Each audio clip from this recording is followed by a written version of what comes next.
Oi, pessoal, boa tarde. Meu nome é Guilherme Queiroz, eu sou o CEO, fundador da Biosolvit. É um prazer estar aqui no Case Startup Summit, participando desse evento maravilhoso e falando um pouquinho da nossa jornada para vocês. Quero imensamente agradecer o pessoal da Case pela oportunidade de estar aqui e apresentar um pouquinho da nossa trajetória, contar um pouquinho do que nós fizemos ao longo desses últimos anos e do que nós construímos aí de jornada até aqui, tá? Eu queria falar um pouquinho dos desafios de se empreender. Desculpa, pessoal, o evento ao vivo tem esses imprevistos. Eu estou fechando aqui a porta para não ter barulho, perdão. O evento ao vivo tem esses imprevistos. Falar um pouquinho da nossa jornada e o desafio de empreender através de pesquisa e desenvolvimento, que eu acho que é o grande mote da nossa trajetória, né? Como é que a gente conseguiu transformar pesquisa e desenvolvimento, novos materiais, em novos produtos, e como é que a gente está fazendo o go-to-market desses novos produtos aí, nesses últimos tempos. Então, começando, né? Eu vou falar um pouquinho da nossa trajetória, dividida em 8 grandes pontos. Vou, obviamente, fazer um pitch da nossa empresa, do nosso absorvedor natural. Nosso pitch é focado em um dos produtos que nós entregamos ao mercado. Vou falar do princípio da nossa trajetória, vou falar do problema, como é que começou tudo isso. Vou falar das oportunidades que a gente enxergou no nosso negócio. Vou falar um pouquinho dos programas de apoio que nos ajudaram muito nessa trajetória. Vou contar um pouco do reconhecimento que a gente tem e teve no mercado nesses últimos anos, que para nós é motivo de muito orgulho. Vou falar um pouco sobre o nosso pensamento, que a gente chama de pensamento global, e vou falar dos desafios, enfim, que essa jornada nos impôs até aqui. Então, começando pelo nosso pitch, vou contar um pouquinho do que a gente faz, tá bom? A Biosolvit é uma startup de biotecnologia aplicada. Nós desenvolvemos novos materiais a partir de fontes renováveis de matéria-prima. Basicamente, nós utilizamos resíduos descartados nas diversas lavouras que a gente tem no país. Todo tipo de resíduo nos interessa. E o grande objetivo é utilizar esses resíduos para produzir novos materiais e produtos que preservem a vida e o meio ambiente. Então, o pano de fundo da Biosolvit é desenvolver tecnologia que melhore a vida no planeta, tá bom? Falando um pouquinho aí sobre o nosso primeiro, não o primeiro produto, mas o nosso principal produto hoje, que é o absorvedor natural BioBlue, tá? Quase 6 milhões de toneladas de petróleo foram derramadas nos nossos oceanos desde 1970. É um crime. E esse número representa, segundo estimativas, apenas 10% de todo o petróleo e derivados derramados no planeta desde então. E por que que se derrama muito mais óleo do que isto? Porque a grande quantidade de material derramado hoje, óleo e derivado, advém do derramamento terrestre, do pinga-pinga da indústria, do posto de gasolina, das bases de distribuição, e de toda empresa que manipula óleo de alguma maneira. Mesmo nas nossas residências, eu não estou falando mais de derivado de petróleo, mas estou falando de óleo vegetal, mesmo nas nossas residências, o processo de contaminação é contínuo. Quando você lava o seu prato e usa um detergente para tirar o óleo de cozinha que você usou para uma fritura, por exemplo, ou o azeite que você usou para temperar a sua salada, todas as vezes que você lava esse prato, você está jogando no meio ambiente óleo, detergente e água. Esse processo de contaminação é contínuo. A maior preocupação hoje da Prefeitura de Paris, do governo francês, com relação à cidade de Paris, não é o terrorismo, não é o excesso de turistas, não é a densidade populacional, nada disso. A maior preocupação do parisiense hoje é a contaminação por óleo na indústria de food service. Acho que vocês sabem bem, o volume de restaurantes naquela cidade é um negócio absurdo, e o volume de contaminação de óleo também é absurdo, tá bom? E como é que a gente resolve esse problema de contaminação por petróleo derivado, óleos vegetais, etc. Eu vou apresentar para vocês o nosso absorvedor natural BioBlue, tá bom? Aqui a gente tem 2 tanques, eu estou derramando petróleo para fazer essa demonstração com petróleo nos 2 tanques na mesma quantidade. No tanque da esquerda, eu vou utilizar o poliuretano para fazer a remediação. O poliuretano é um produto sintético derivado do petróleo, altamente eficiente. 1 kg de poliuretano absorve 12 kg de petróleo em 30 minutos. e é muito barato. Então, é muito desafiador substituir esse produto, que é um produto altamente eficiente e barato. No tanque da direita, nós estamos colocando o nosso produto, o absorvedor natural BioBlue. Além de ser natural, nosso produto absorve 22 vezes o seu peso em 15 minutos. Ou seja, enquanto o PU à esquerda absorve 12 vezes o seu peso em 30 minutos, nosso produto absorve 22 vezes o seu peso em 15 minutos. Repare que depois de simular o efeito da maré, no primeiro tanque o óleo se espalha na superfície. E isso dificulta o processo de absorção depois. E no segundo tanque, vocês podem ver que o nosso produto absorveu quase que a totalidade do óleo. É óbvio que a gente precisaria de mais alguns segundinhos aí para ter uma absorção completa, mas vejam como é que o segundo tanque fica praticamente limpo. Esse produto é feito de fibras descartadas, de fibras vegetais descartadas, e ele, além de ser natural, permite o reaproveitamento do óleo absorvido. Eu vou falar um pouquinho mais sobre isso logo à frente. Veja a diferença entre os dois tanques, como é que a eficiência do nosso produto é muito maior. Em poucas palavras, o nosso produto é natural, feito a partir de biomassa descartada. Ele é o produto considerado hoje o produto mais eficiente do mundo, é 2 vezes mais eficiente que o poliuretano, por exemplo, e demanda só a metade do tempo para atingir a taxa de saturação maior, a sua taxa de 90% de saturação, e permite o reaproveitamento de até 95% do óleo absorvido. Ou seja, se eu absorvo 10 litros de óleo com o meu produto, eu consigo devolver 9,5 litros para reaproveitamento. Isso é a grande diferença, esse é o grande diferencial do nosso produto, tá? Nós fomos para a França participar de um evento chamado Startout Brasil. Nesse evento, nós conhecemos a Total. Posteriormente, eu fui fazer uma visita numa planta deles, no sul da França, e eles nos desafiaram a testar o nosso produto no Instituto CEDRE, que é o instituto mais renomado do mundo para esse tipo de testes. E está aí o resultado. A gente foi considerado o produto mais eficiente do mundo para absorção de petróleo e derivados. E o que a gente produz com esses produtos? Nós temos 2 linhas de produto. Uma que se chama BioBlue Response e uma que se chama BioBlue Treatment. Na área de Response, a gente tem as soluções para resposta ambiental, e o foco dessa apresentação é esse. O que é resposta ambiental? O que é resposta a acidentes? São produtos que permitem a remediação de um acidente com derramamento de petróleo no mar ou em terra. Então, nós produzimos barreiras de absorção, barreiras de contenção, como linha complementar, kits de remediação para portos, aeroportos, indústrias, postos de combustível, bases de distribuição. Essa é a razão do nosso mercado ser tão grande. A gente vende desde uma grande para uma grande petrolífera, por exemplo, até uma pequena oficina mecânica. Todo mundo que manipula óleo, seja ele vegetal ou óleo mineral, todo mundo que manipula óleo é um potencial cliente da nossa empresa. E aí, como eu disse, a gente tem 2 vertentes, a BioBlue Response, que é voltada para a resposta ambiental, e a BioBlue Treatment, que é voltada para tratamento de águas contaminadas. Qual é a diferença? Nem sempre a contaminação da água se dá em forma de um acidente que você tem que remediar. Muitas das vezes é a sua caixa de gordura na sua casa que está contaminada com óleo. Muitas vezes é uma caixa de separação num posto de gasolina.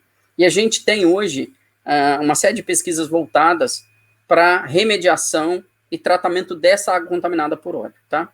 O nosso mercado de oil spill, aí que eu estou falando só da BioBlue Response, é um mercado de 145 bi de dólares no ano passado, que deve atingir cerca de 180 bi de dólares em 2025, de acordo com o Granville Research, que é um instituto que faz essas projeções, tá bom?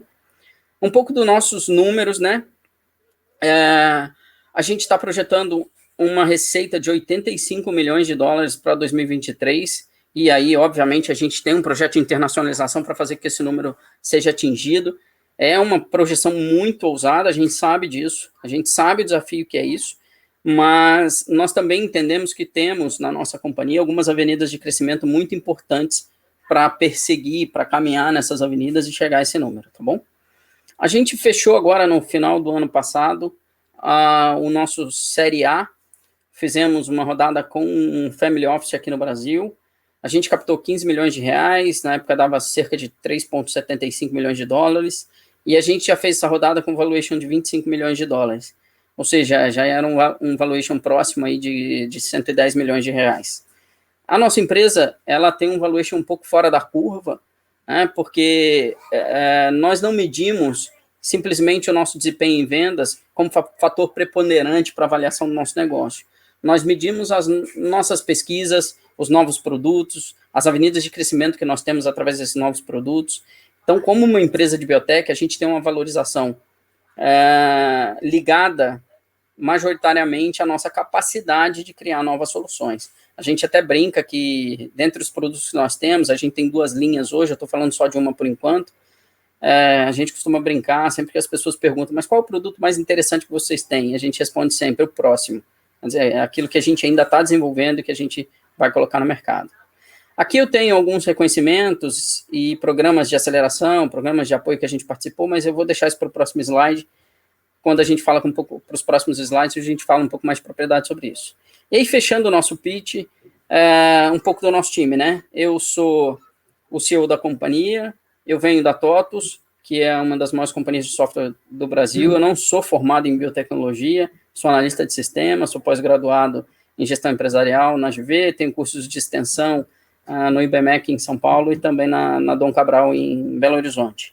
O Wagner é cofundador, ele é um inventor do absorvedor natural e ele era estagiário numa companhia chamada BioBlue quando nós decidimos nos juntar e acabamos por, depois, na sequência, fazer um movimento para aquisição de alguns ativos dessa companhia chamada BioBlue, que hoje já não existe mais, que deu origem à marca BioBlue, que é a marca que nós hoje utilizamos para comercializar os nossos produtos para remediação de acidentes e tratamento de águas contaminadas.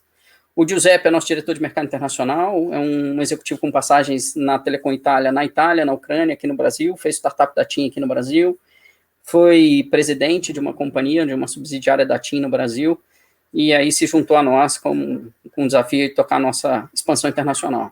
O Habib é o nosso diretor de pesquisa e desenvolvimento, um cara que tem uma ligação muito forte com o ambiente universitário, e o Fantini é o nosso diretor industrial. Ele é o responsável também pelo fornecimento da matéria-prima, também é cofundador junto conosco, entrou e trabalha na estrutura hoje, entrou fazendo um investimento, e como ele produz, ele tem uma indústria alimentícia, e ele produz um produto do qual nós, um produto que provê a nós os resíduos que a gente utiliza na nossa indústria.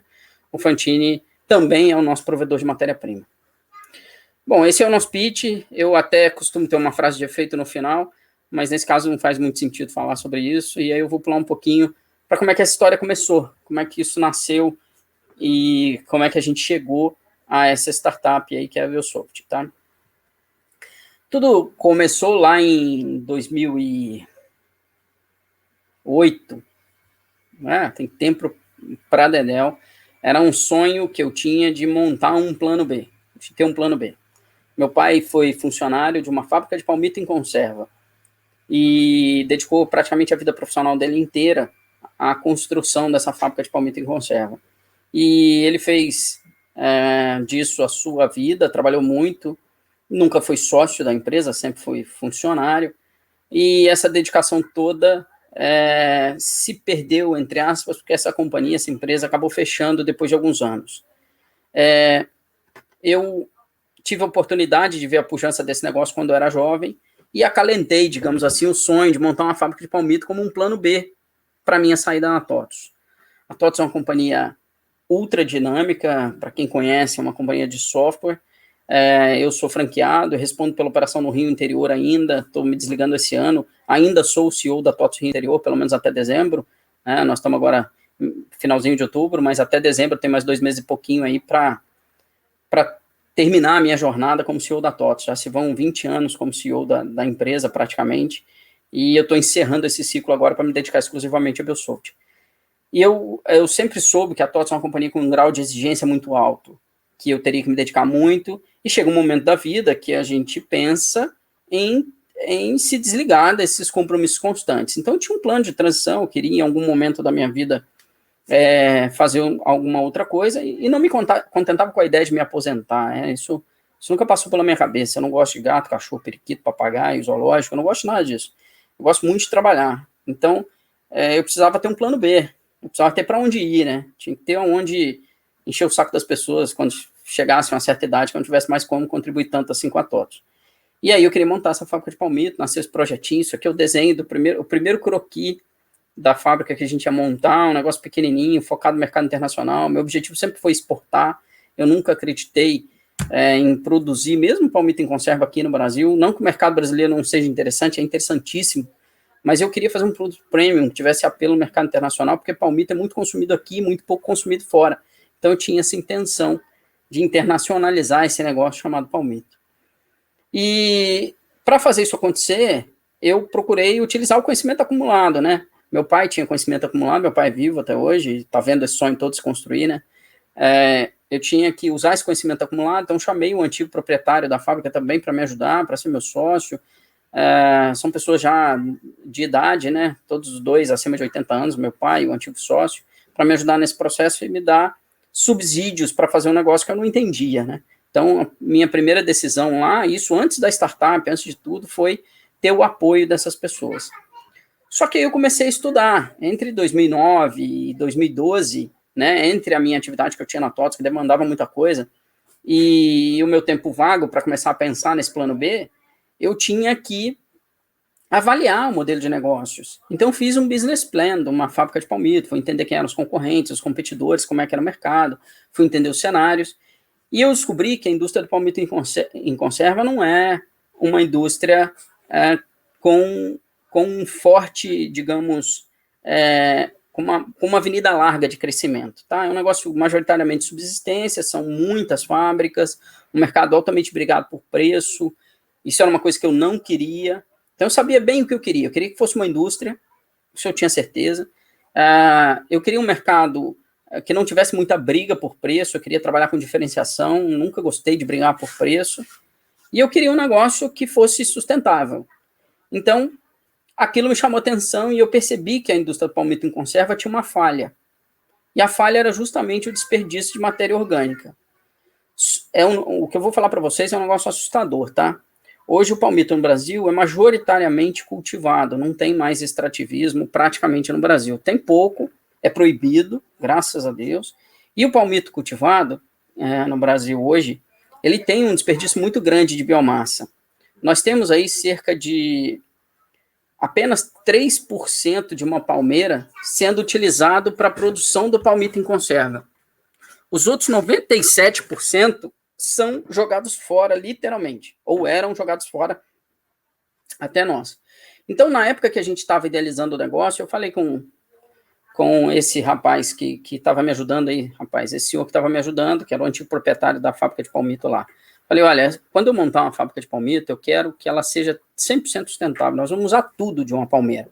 Nós só não vamos usar o balançar das folhas. O resto quero usar tudo. Quero usar o caule, quero usar a raiz, se for possível. Quero usar tudo de uma árvore. E aí a gente começou a pesquisar a utilização daquela biomassa.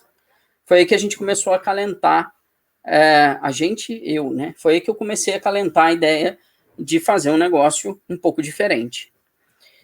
Bom, quando isso aconteceu e que nós começamos a fazer contas, eu percebi que o palmito era secundário, que a produção do palmito era um produto complementar e não se comparava a quantidade de oportunidades que existia na produção de outros produtos utilizando a fibra, tá? Para você ter uma ideia, você demora 2 anos e meio, 3 anos para cultivar uma palmeira, estou falando de palmeira real australiana, tá? Aí você vai lá, mata essa palmeira, faz 1,5 vidro de palmito com ela. É incrível o que eu estou dizendo, mas você vai fazer no máximo 1,5 vidro de palmito de qualidade ali. E mais um pouco de palmito picado, rodela, etc. Então você tem ali um faturamento nessa árvore, depois de 2 anos e meio de cultivo, você tem um faturamento previsto aí da ordem de 20 a 25 reais. Ou seja, uma árvore te gera 20 a 25 reais de faturamento, de receita. Quando você coloca a margem de contribuição que essa árvore te dá como vidro de palmito, ela te dá uma margem de contribuição de cerca de 40%. Então, você pega 25%, 40% disso, você tem aí uma margem de contribuição, vamos arredondar a conta, 40% em cima de 20 dá R$ 8, R$ 9, no máximo R$ 10 de margem de contribuição numa árvore que te gera R$ 25 de receita.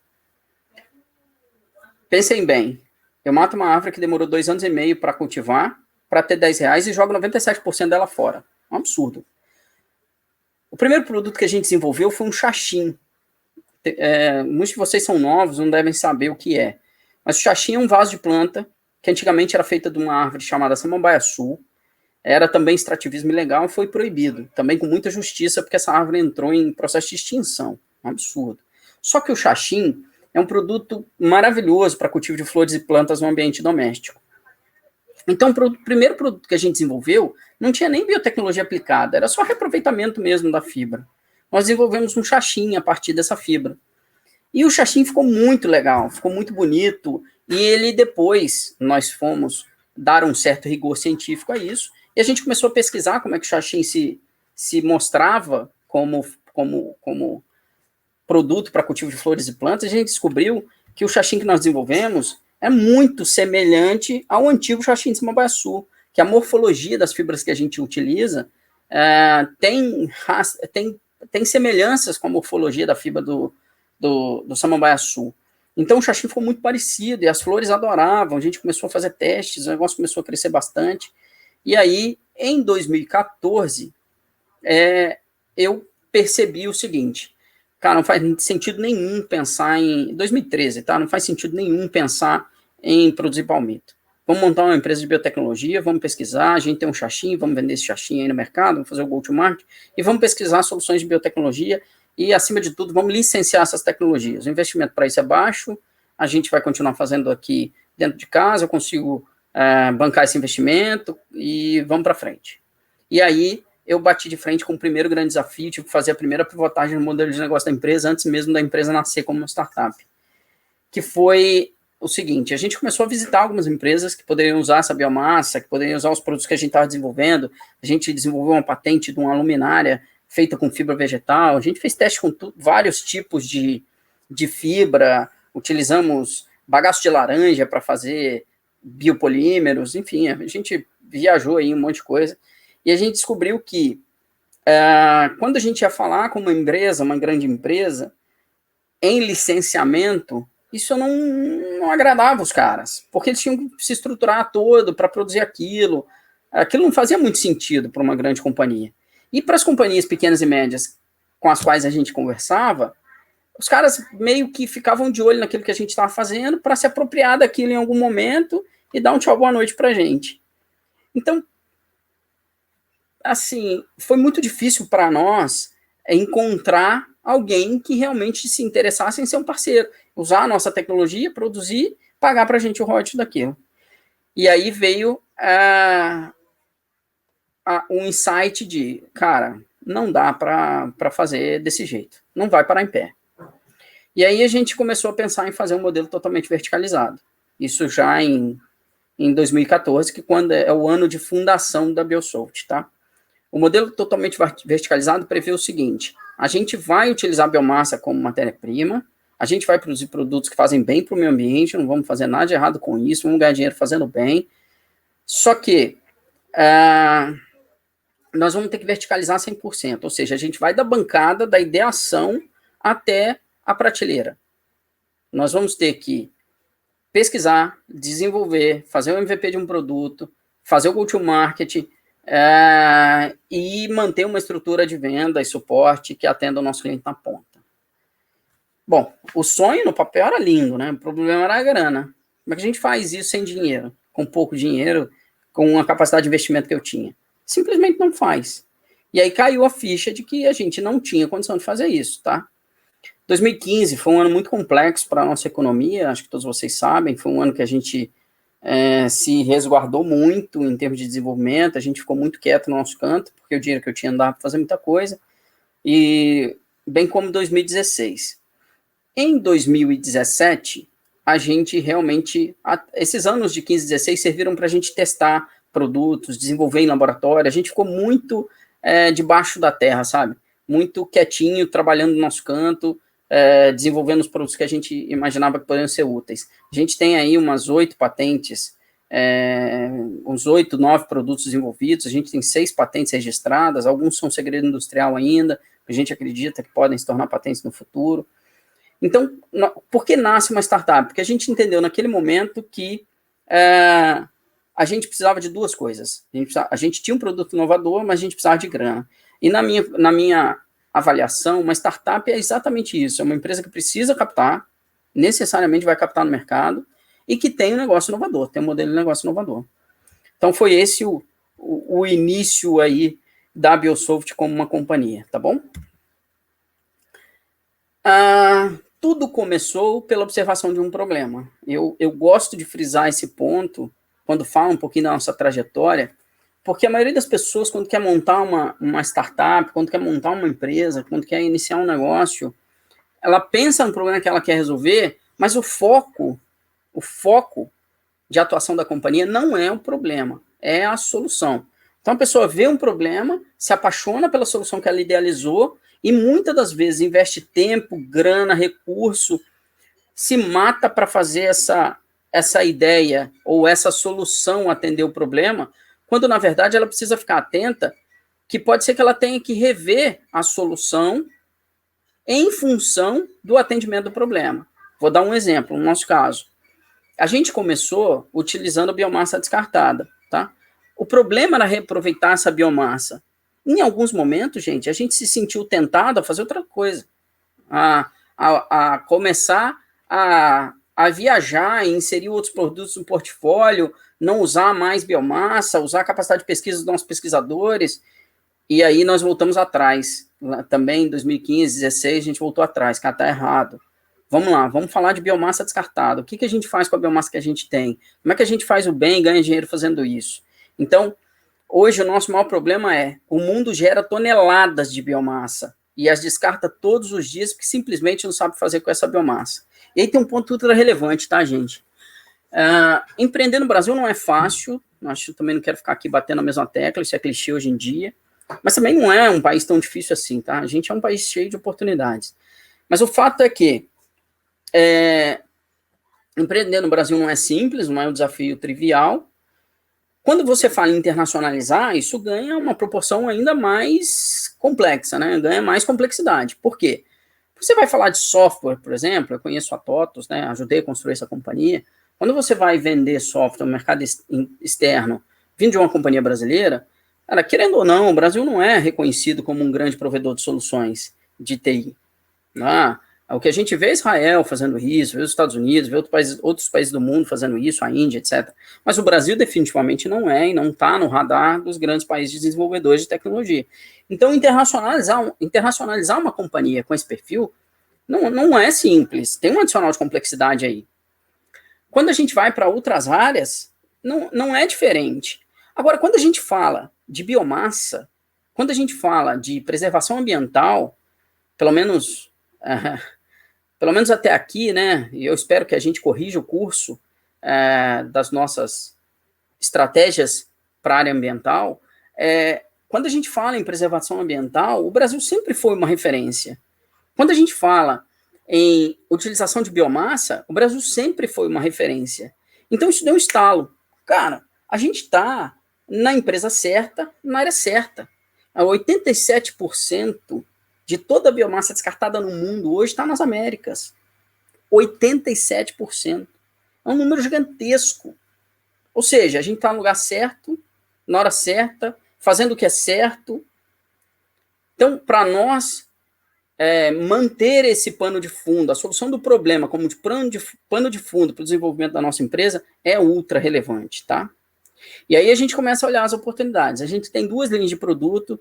Estou apresentando para vocês aí o nosso xaxim. Isso aqui é um xaxim. Isso aqui é uma orquídea que as pessoas costumam dizer que não está plantada no nosso vaso. Está sim. Essa orquídea está com a gente já há 3 anos plantada aqui, dando florada o tempo todo. Isso aqui é o primeiro produto da nossa empresa. Ele se chamava xaxim de palmeira.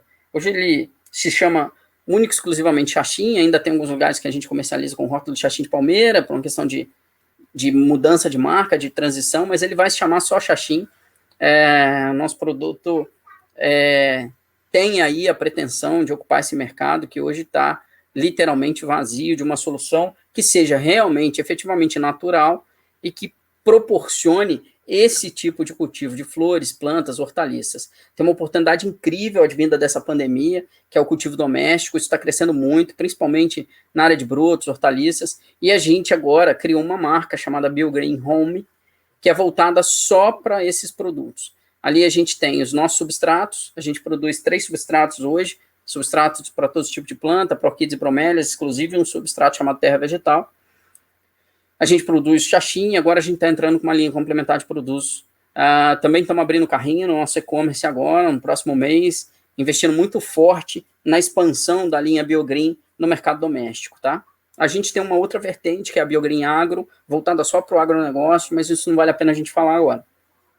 Então, a gente tem aí esses produtos que são voltados para o cultivo de flores e plantas. E a gente tem a linha da BioBlue, né? Que nós herdamos uma linhazinha da antiga BioBlue, por isso que eu mantenho essa logomarca aqui. Criamos a nova identidade visual da companhia, que é esse BioBlue que está aqui. E a gente tem aí uma linha aqui, essa barreira representa bem o que nós fazemos, porque ela é uma barreira que a gente chama de dual fence, né? Ela tanto absorve quanto contém o óleo no caso de um acidente. Isso aqui é um exemplo de inovação daquilo que a gente faz. Aqui dentro tem o nosso absorvedor natural, ou mesmo um absorvedor sintético, dependendo da demanda que o cliente tenha, porque isso ainda acontece. Mas, majoritariamente, a gente entrega absorção ou absorvedor natural aqui como recheio dessa barreira, beleza? Então, isso aqui é a nossa linha BioBlue. Essas são as oportunidades que a gente endereçou e que a gente entendeu que seriam interessantes. Hoje, a BioGreen está dividida, vou voltar aqui, a BioGreen está dividida em duas, como eu falei, BioGreen Home e BioGreen Agro, e a BioBlue também está dividida em duas, BioBlue Response, que é essa linha, e a BioBlue Treatment, que é uma linha que a gente está entrando agora através de novas pesquisas. Bom, prometi para vocês falar um pouquinho dos programas de apoio, né, que a gente passou e que trouxeram aí um grande diferencial para a nossa empresa. O primeiro deles é o ProInter Biotech, um programa do Sebrae, aqui no Rio de Janeiro, para internacionalização de startups, de empresas, etc. Foi lá que a gente aprendeu a fazer um pitch em 2017. Em 2017, a gente foi selecionado para a nossa primeira missão internacional, o Startup Brasil na França. Foi em dezembro de 2017. Foi quando a gente virou uma startup de fato, tá, gente? Foi em dezembro de 2017, porque até ali eu não sabia nem fazer um pitch. Meu pitch demorava 40 minutos, o investidor não entendia nada do que eu fazia, porque eu falava de biomassa, falava de xaxim, falava de absorção de petróleo, o cara falava, meu, esse cara é louco, né? Porque o cara quer fazer tudo, não vai fazer nada, esse cara é um retardado, melhor nem ouvir o que ele tem para dizer. Então, assim, a gente tomou um monte de cara na porta com o investidor, tá? Porque a gente simplesmente não sabia como comunicar. Como vocês podem ver, no meu pitch, eu falo só de um produto, do absorvedor natural. Eu não falo de xaxim, eu não falo de linha treatment, eu não falo de nada disso. Por quê? Porque isso facilita as coisas para quem está do outro lado. O pitch tem que ser, e aí fica uma dica para quem está começando uma startup, o pitch tem que ser a porta aberta. Você tem que abrir a porta com o pitch. Você não precisa explicar tudo. Não explique tudo no pitch, isso é inviável. Você tem 1 minuto, 3 minutos, 4 minutos, 5 minutos para falar. Desculpa, não dá. Não dá. Então escolhe o ponto forte do seu negócio. Escolhe aquilo que realmente faz a diferença, aquilo que enche os olhos e mostra para aquele potencial investidor ou para aquela pessoa que pode abrir um negócio para você.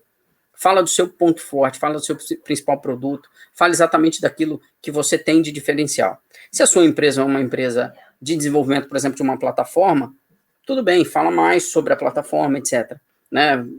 Discorra normalmente o seu pitch em cima de tudo que você faz. Agora, se você tem mais de um produto, escolhe bem aquilo que você vai falar para não causar confusão na cabeça do investidor, tá? Depois a gente foi para o Inovativa, fizemos o ciclo 18 no Inovativa, segundo semestre Inovativa Brasil, a gente teve destaque como uma das melhores startups lá no evento e tal. E aí a gente foi selecionado para participar de um programa do CNT, Confederação Nacional do Transporte, junto com o Banco BMG Eptec, que é o Conecta. Esse programa foi muito legal e abriu a oportunidade para a gente fazer um processo, uma mini aceleração no Vale do Silício, na Plug and Play, que talvez seja hoje a maior aceleradora de empresas do mundo, acelerou Google, PayPal, etc. A gente teve a honra de ser acelerado lá, e quem abriu essas portas para nós foi o Conecta, que também fez o nosso primeiro round de investimento. A gente fez o nosso pré-seed, tá? Por intermédio do Conecta, com o Bossa e o BMG Eptec. Então, hoje a gente tem esses caras on board junto com a gente, é super legal, eles são fantásticos aí nesse apoio, tá bom? E aí, depois desse primeiro evento que a gente fez em 17, vieram não só os programas, como também o reconhecimento. A Biosoft ganhou muitos prêmios de melhor pitch, de melhor empresa, melhor modelo de negócio, etc. A gente venceu o Atlantic Awards em 2018, a gente foi sem Startup Watch também em 2018, Top 5 Materials no ranking da 100 Open Startups 2018, a gente venceu o BIA Latin América Conference aqui em São Paulo em 18, a gente venceu já em 19 o desafio NTT Data, a gente fez o Connect, em 18 a gente venceu a categoria Moonshot 2040 do Grand Prix de Inovação de Paris. Foi um prêmio, assim, ultra relevante para a gente, porque é uma premiação global, foi o primeiro prêmio internacional da nossa empresa. Depois a gente venceu o Global Pitch de Viena, também uma competição internacional. Aí fomos sem Startups Watch em 19, top 10 no Environment, no ranking Environment da 100 Open Startups em 19, fizemos a Plug and Play, vencemos o desafio Startup Connected da HK, e aí vencemos o que eu classifico como um dos maiores prêmios que a gente já venceu, que é a etapa Startup World Cup no Brasil, e fomos para São Francisco, e lá em São Francisco a gente foi considerado uma das 12 melhores startups do mundo, uma competição com mais de 5 mil startups inscritas de 40 países diferentes.